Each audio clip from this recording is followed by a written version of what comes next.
मालिनी अपने छोटे बेटे गोलू के साथ एक नई कॉलोनी में रहने आए होते हैं।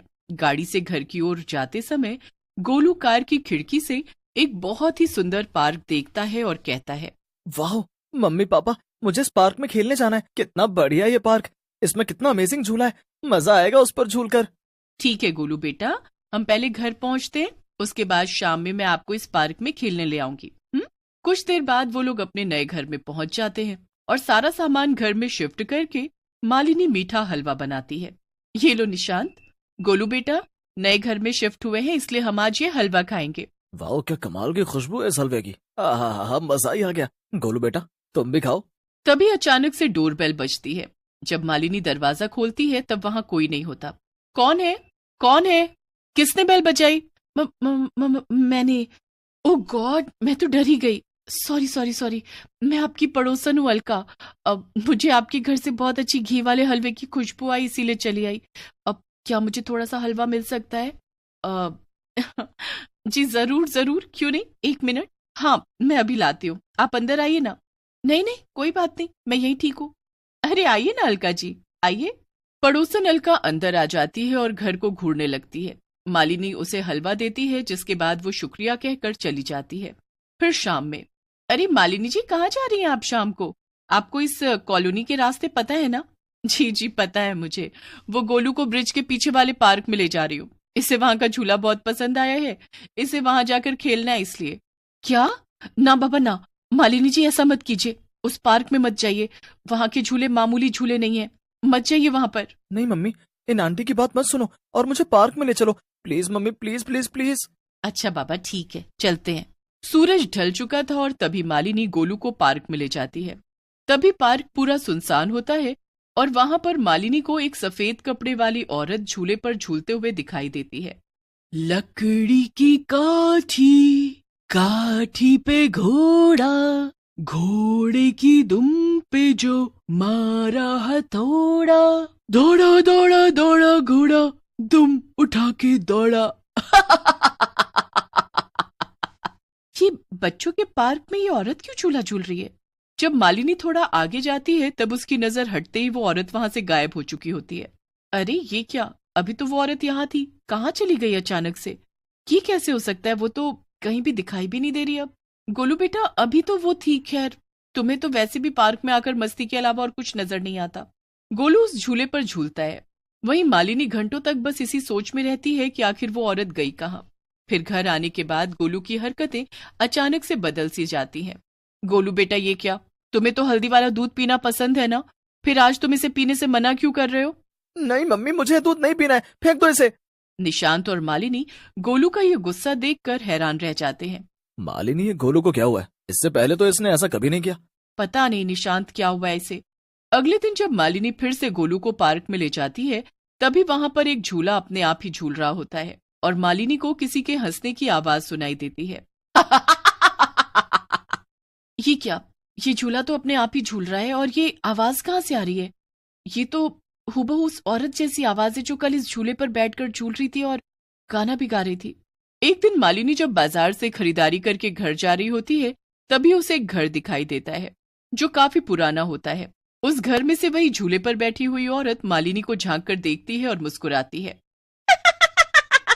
मालिनी बहुत डर जाती है और वहां से भागते भागते घर आ जाती है। मालिनी जी, मालिनी जी अब आप ठीक है?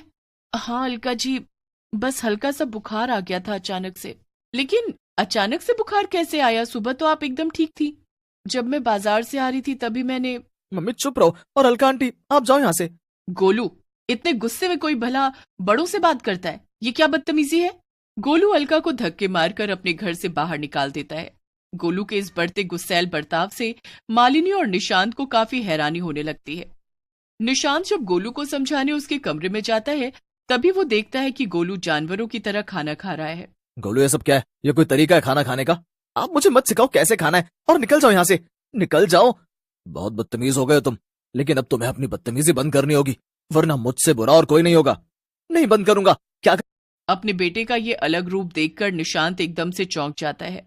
अब जैसे जैसे दिन बीतते जा रहे थे गोलू का बर्ताव बदलता ही जा रहा था। मालिनी बहुत घबरा चुकी थी। वो निशांत को सब कुछ बताती है। हाँ निशांत, मानो या ना मानो उस ब्रिज के पीछे वाले पार्क के झूले में जरूर कुछ तो राज छुपा हुआ है। और जब गोलू उस पार्क में जाकर उस झूले पर बैठता है, पता नहीं उसे अचानक से क्या हो जाता है। मालिनी, तुम आज से गोलू को उस पार्क में नहीं ले जाओगी, चाहे वो कितनी भी जिद क्यों ना कर ले। नहीं मतलब नहीं। तभी गोलू पीछे से आता है और गुस्से से कहता है, आप दोनों मेरे साथ ऐसा नहीं कर सकते हैं। आप दोनों को मुझे पार्क में लेकर जाना ही होगा। अगर आप दोनों मुझे पार्क में नहीं लेकर गए तो बहुत बुरा होगा, बहुत बुरा। इतना कहते हुए गोलू अपनी मम्मी को धक्का मारता है और वो वहां से बाहर चला जाता है। मालिनी फूट फूट कर रोने लगती है। हमारा बच्चा ऐसा कभी नहीं था, ये क्या हो रहा है निशांत? मैंने रोका था उस दिन आपको मालिनी जी कि मत जाइए उस पार्क में, लेकिन आपने मेरी बात नहीं सुनी। अलका जी, अलका जी, आप मुझे वहां जाने से क्यों रोक रही थी उस दिन? बताइए, ऐसा क्या राज छुपा हुआ है उस पार्क में? मालिनी जी, उस पार्क में जो झूला है वो कोई मामूली झूला नहीं, एक भूतिया झूला है। क्या? हाँ मालिनी जी, निशांत भाई साहब, ये बात कई सालों पहले की है, जब ये कॉलोनी नई नई बनी थी। यहाँ पर कुहू नाम की एक 30 साल की महिला अपने माता पिता के साथ रहती थी। उस महिला की दिमागी हालत ठीक नहीं थी। मतलब ये कि वो शरीर से तो एक 30 साल की महिला थी, पर दिमाग से बच्ची थी। एक एक्सीडेंट के बाद ये सब हुआ। वो रोज उसी पार्क में खेलने जाया करती थी और किसी को उस झूले पर बैठने नहीं देती। फिर एक दिन अचानक से उस झूले पर झूलते समय उसे हार्ट अटैक आया और उसने उसी झूले पर अपना दम तोड़ दिया। क्या? हाँ, और अब उसने गोलू पर अपना काबू पा लिया है, इसलिए गोलू ऐसी हरकतें कर रहा है। गोलू? गोलू कहाँ है? कहीं वो पार्क तो नहीं गया? हे भगवान, आज अमावस की रात है। आज की रात ही वो बच्चों को हमेशा हमेशा के लिए अपने साथ ले जाती है, अपने चुड़ैल लोक में अपने साथ खेलने के लिए। क्या? हाँ, उस भूतिया झूले पर बैठकर कई बच्चे गायब हुए हैं और कई माता और पिता ने अपने बच्चे खोए हैं। हे भगवान, निशांत हमारा गोलू, कहीं वो भी। अलका, मालिनी और निशांत तीनों मिलकर उसी ब्रिज के पीछे वाले सुनसान पार्क में जाते हैं और वहां पर उन्हें वो चुड़ैल हवा में उड़ते हुए दिखती है और उसके हाथ में गोलू होता है। नहीं, लगता है ये चुड़ैल गोलू को अपने साथ चुड़ैल लोक ले जा रही है। छोड़ दे मेरे बेटे को, दुष्ट चुड़ैल, क्यों ऐसा कर रही हो तुम? अरे अगर मैंने तुम्हारे बेटे को छोड़ दिया तो मेरे साथ चुड़ैल लोक में कौन खेलेगा? अब ये तुम्हारे पास कभी नहीं आएगा।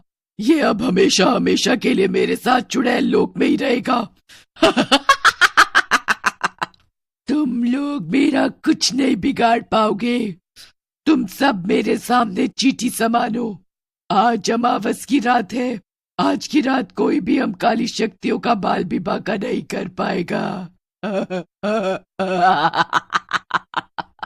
इतना कहते हुए वो चुड़ैल गोलू को लेकर अमावस की रात के काले बादलों में कहीं गायब हो जाती है।